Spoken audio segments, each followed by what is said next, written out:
a tutti, un saluto da Henry e oggi siamo in compagnia di Tiny Mini 3 Pro, un piccolo skateboard realmente portentoso. Stiamo parlando di una tavola corta da 76 cm per 23,5 circa di larghezza nel suo punto massimo, leggermente concava, quindi molto piacevole anche da controllare e da tenere sotto i piedi, alimentata da due motori da 2775 watt CADA, ok? Sono dei 6355 e il tutto è alimentato da una batteria praticamente a 54,6 volt. Ecco, praticamente si tratta di una 13S, cioè monta 13 elementi in serie appunto per raggiungere il voltaggio di 54,6. La batteria complessivamente è in grado di erogare 90 A, che sono veramente tantissimi, con un ESC V2.0 in grado di erogare praticamente 80 A, cioè di gestire 80 A. Potete immaginare che la combinazione di quasi 6.000 watt di motori e 80-90 A che ci possono girare sopra si trasformano veramente in un missile terrario. Tavola molto bella perché è corta, maneggevolissima. Dotata di due track dovrebbero essere dei 43, perché in realtà sono praticamente degli ibridi Paris, cioè è stato utilizzato la base dei Paris V3 ma poi è stato creato un hanger modificato, rinforzato eccetera, e appunto i Paris sono 43 gradi di solito, quindi sterzano un pochino, ma questo fanno sì che abbia una maggiore stabilità perché corre piuttosto veloce. Di fabbrica arriva bloccato a circa 45 km/h, ma è possibile sbloccarlo grazie alle innumerevoli funzioni che ha il telecomando ed arrivare a toccare i 60 km/h. Tra le altre cose, questa batteria per la sua struttura è in grado anche di dare un'autonomia massima di oltre 40 km, che sono tantissimo. Chiaramente questi sono dei dati calcolati sul peso medio di una persona di circa 70 kg e con un uso ponderato. Non è il caso mio, perché io sono sempre a palla purtroppo e di conseguenza consumerò un po' di più, ma è sempre ragguardevole quello che riesce a fare.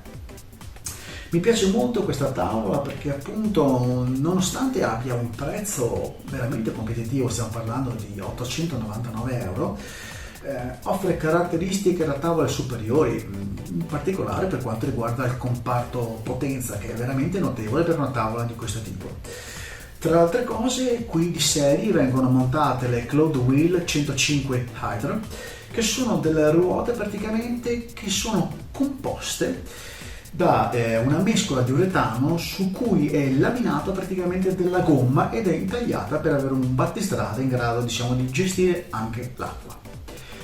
Altra cosa molto importante di questa tavola è che è completamente impermeabile. La batteria e l'ESC sono affogati in colle praticamente impermeabili, idem per i motori non affogati chiaramente, ma sono impermeabili. Di conseguenza questo mezzo si può andare anche sulla pioggia senza nessun tipo di problema. La tavola, anche quella in legno, ma comunque anche della fibra di vetro, si tratta di 8 strati misti di acido e fibra di vetro, per cui anche lì non abbiamo nessun problema. Tra le altre cose, il grip tape è di quelli ammortizzati, per cui garantisce meno vibrazioni a contatto con il piede e quindi un maggiore comfort. Unito a delle ruote molto grandi, perché 105 mm sono veramente tanti per uno skateboard.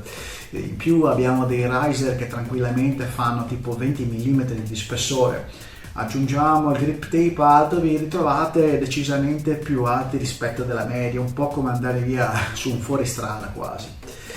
Come sapete, la mia visione degli skateboard è un po' differente, nel senso che per me, come per le moto, pieghe, staccate, è un mezzo per adrenalina. Di conseguenza anche nelle mie prove ho cercato di usarlo in questo modo. Come è andata? Devo dire che è andata abbastanza bene, nel senso che si riesce a controllarlo bene anche negli slide.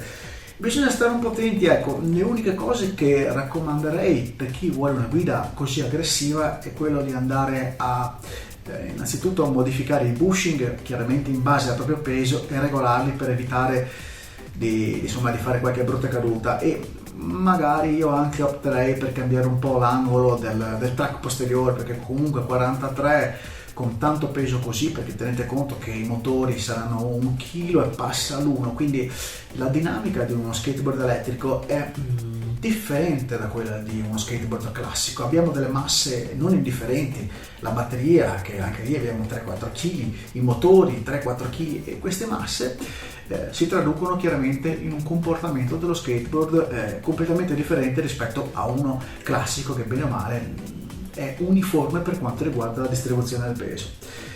Bene, io direi che posso concludere dicendo che sicuramente questo è uno degli acquisti più interessanti in questo periodo.